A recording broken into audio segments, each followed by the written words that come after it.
Hi guys, this is your ka-journey Roy Nanaga. So, nalanggay ko ang mga sa ba ni si Sir Randy Santisa. So, ay, nag-post siya sa Facebook. Sir, wakandag, parang nang gidun ta nag-post. Nangita ka na lang unta dito, o ka na ang mapadadaan ba nimo. Tabang na lang dito sa bahaan. Kaya ko, kung may itabang, ikaw na lang tabangi sila dito, maragin ako panawagan nimo.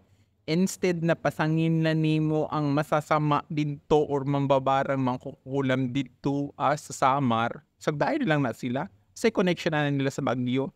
Ang kanaang Pilipinas nata sa Typhoon Belt.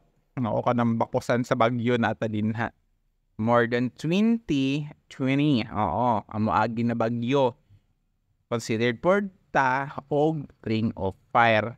Tinadara ang mga volcano. Sana na ang ngayon pabuthon yun sa imo.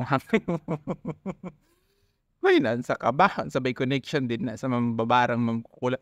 Oy, og nana din hadamo na sa to sa mo sa Samar og Northern Samar. Ako naman ko sa isla.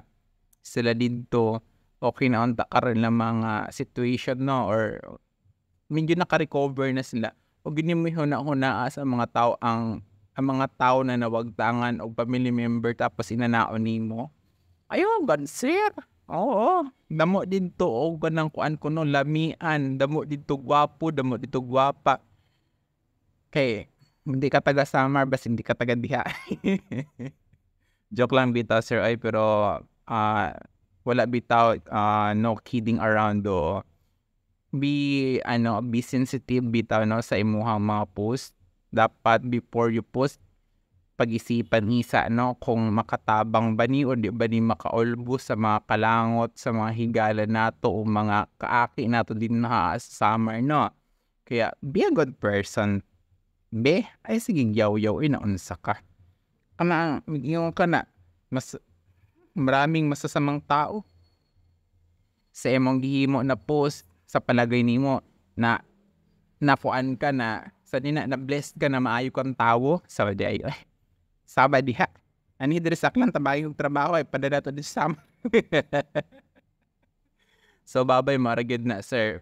Be before you click think muna or you think you post. Joke lang. Ay maragid na nalangot lang gad ko gamay ba pero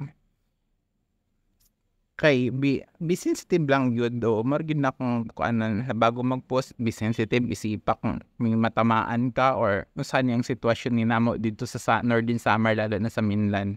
Sumura na and bye-bye.